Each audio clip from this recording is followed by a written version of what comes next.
Hi friends, ఎలా ఉన్నారు? నేను మీ నిఫ్టీ మాస్టర్ గుర్తున్నాయుడు. ఈరోజు ఏదైతే మనం నిఫ్టీ మార్కెట్లో మంచి టేక్ ఆఫ్ అవుతుందని మనం చెప్పామో, అదేవిధంగా ఈరోజు మార్కెట్లో మనకి అద్భుతమైనటువంటి రిటర్న్ తీసుకోవడానికి ఏదైతే 300 అబోవ్ మన ట్రేడ్ సెటప్ ద్వారా మనకి 300 అబోవ్ మనకి ఎక్కడైతే వచ్చిందో అక్కడి నుంచి మనకి 380 టార్గెట్ పెట్టాము. 380 రీచ్ అయ్యి 400 రూపీస్ నడుస్తుంది. అయినప్పటికీ కూడా మనం ఏదైతే మనకి జోన్ ఐడెంటిఫికేషన్ ద్వారా మనం ఏదైతే రిక్రూట్ చేసామో దాన్ని 22,800 మనకి 300 దగ్గర నుంచి కూడా మనకి 260 దగ్గర నుంచి 300 దగ్గర హైయర్ కన్ఫర్మేషన్ తీసుకుని అక్కడి నుంచి మనం అంటే మార్కెట్ ఆల్రెడీ ఇంత పెరిగిన తర్వాత ఇంకా పెరుగుతుంది. ఎస్, డెఫినెట్గా జోన్ వచ్చిన తర్వాత దాని నుంచి మనకి ఈజీగా డ్రైవ్ అవడానికి అవకాశం ఉంటుంది. దాన్ని ఏ విధంగా ట్రేడ్ చేయాలి, ఎలా చూడాలన్నదంతా కూడా మనకి ఒక సిస్టమేటిక్ లెర్నింగ్ అయిన తర్వాత ఇక్కడ 299 300 దగ్గర మనం బై చేస్తే మన టార్గెట్ 380 అనుకుంటే 380 రీచ్ అయింది. At the same time zone identification ఏ విధంగా చూడాలి, ఎలా ఎగ్జిక్యూట్ చేయాలన్నది అంతా కూడా ఈజీగా ఐడెంటిఫై చేసి చెప్పడానికి అవకాశం ఉంటుంది. ఈరోజు టైటాన్ కానీ భారతీయ ఎయిర్టెల్ అయితే ఆల్రెడీ ఎక్కడ వరకు వెళ్తుంది అన్నది మనం ముందుగానే టార్గెట్ ఫిక్స్ చేసి ఏదైతే 1650 దగ్గర నుంచి మనం తీసుకొని 1690 వరకు కూడా మనకు 45 పాయింట్స్ మనం ఏ విధంగా రీచ్ చేస్తామన్నది అంతా కూడా జోన్ ఐడెంటిఫికేషన్ ద్వారా ఈజీగా చూడొచ్చు. అదేవిధంగా నిఫ్టీ కానీ బ్యాంక్ నిఫ్టీ కానీ మనం అదే సెన్సెక్స్ కానీ మనం ఆ టార్గెట్ రీచ్ చేసినప్పుడు మనకి ఆ జోన్ ఆల్రెడీ అయిన తర్వాత అక్కడి నుంచి మనం వెళ్ళే క్రమంలో మనం హ్యాపీగా మనం ట్రేడ్ చేయడానికి మంచి ప్రాఫిట్ బుక్ చేయడానికి కూడా అవకాశం అయితే దొరికింది.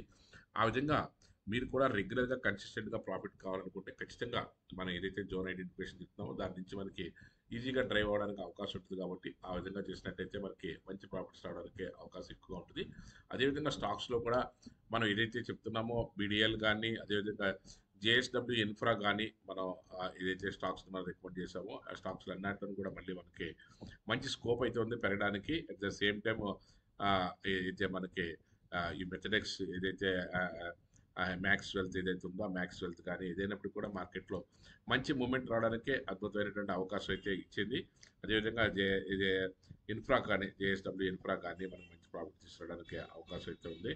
అదేవిధంగా బీడీఎల్ కానీ అదేవిధంగా అట్కో కానీ ఏదైనా సరే మార్కెట్లో టేకాఫ్ తీసుకుని మంచి ప్రాఫిట్ తీసుకొస్తున్నప్పుడు మనకి ఎక్స్ట్రాడనరీగా వెళ్ళడానికి అవకాశం అయితే కనిపిస్తుంది.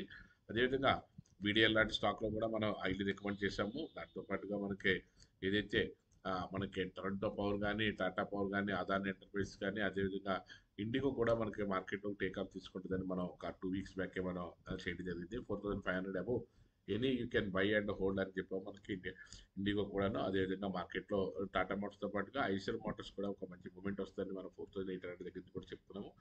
ఇలాంటివన్నీ కూడా మనం క్యాష్ చేసుకోవాలనుకుంటే ఖచ్చితంగా దీనికి సంబంధించిన జోన్ ఐడెంటిఫికేషన్ దాని గురించి క్లాస్ కానీ మనం నిన్నటి రోజున మనం ఏ స్టాక్స్లో పెట్టుకోవాలని ఒక వెబినార్ చేస్తాం. దానికి సంబంధించి కానీ మీరు ఏదైనా దీంట్లో ప్రొఫెషనల్గా నేర్చుకుని ట్రేడ్ చేయాలనుకుంటే ఖచ్చితంగా మంచి ప్రాఫిట్ తీసుకోవడానికి అవకాశం ఉంటుంది. అట్ ద సేమ్ టైం మన యొక్క రికమెండేషన్స్ కూడా మనం ఎక్స్ట్రాడినరీగా చేయడానికి అవకాశం ఉంటుంది. ఆ రికమెండేషన్స్లో కూడా రెగ్యులర్గా కన్సిస్టెంట్గా మంచి ప్రాఫిట్స్ రావడానికి దాంట్లో రికమెండ్ చేయడానికి కూడా మనకి ఈజీగా డైలీ నిఫ్టీ కానీ బ్యాంక్ నిఫ్టీ కానీ ఒక 1000 నుంచి 2000 రూపీస్ వరకు ఎర్న్ చేసుకోవడానికి మంచి అవకాశం అయితే ఇవ్వడం జరుగుతుంది. దాని ప్రకారం మనం వెళ్ళినట్టయితే ఇక్కడ కూడా చూడండి జేఎస్డబ్ల్యూ ఇన్ఫ్రా మనం రికమెండ్ చేసిన స్టాక్స్లో కూడా జేడబ్ల్యూ ఇన్ఫ్రా అదేవిధంగా భారతీ ఎయిర్టెల్ మా స్టెప్ మనం ఏదైతే మ్యాక్స్ హెల్త్ ఇన్సూరెన్స్ ఉందో బ్రహ్మాండమైనటువంటి ప్రాఫిట్ వచ్చింది. అదేవిధంగా ఎన్ఎల్సీ ఇండియా కూడా మంచి ప్రాఫిట్ తీసుకోవడానికి అవకాశం దొరికింది. ఈ విధంగా ఇలా చేయడానికి దానికి సంబంధించిన సెటప్స్ అన్ని కూడా ఏ విధంగా పెట్టుకోవాలి, ఎలా పెట్టుకుంటే మార్కెట్లో మనకి మంచి ప్రాఫిట్స్ వచ్చే అవకాశం ఉందో తెలుసుకుని మంచి రిటర్న్ తీసుకోవడానికి అవకాశం ఉంది. ఈ రోజు కూడా మనం ఫస్ట్ వితిన్ హాఫ్ అన్ అవర్లో వితిన్ 10:30 మ్యాక్స్ 10:30 లోపలనే మనకి వితిన్ 1 అవర్ 45 మినిట్స్ 1 అవర్ లోపలే మనం ఒక 1,25,000 కూడా ఎర్న్ చేసాము. అదేవిధంగా మనకి మల్టిప్లేషన్ అవడానికి కూడా అవకాశం ఉంది. బట్ ఒక్క స్టేజ్తో మనం చేసాం కాబట్టి మనకి ఈజీగా ఐడెంటిఫై చేసే అవకాశం ఉంటుంది. కాబట్టి ఆ విధంగా ట్రేడ్ చేస్తే మంచి లాభాలు తీసుకోవడానికి అవకాశం ఉంటుంది. Thank you. Have a nice trading day.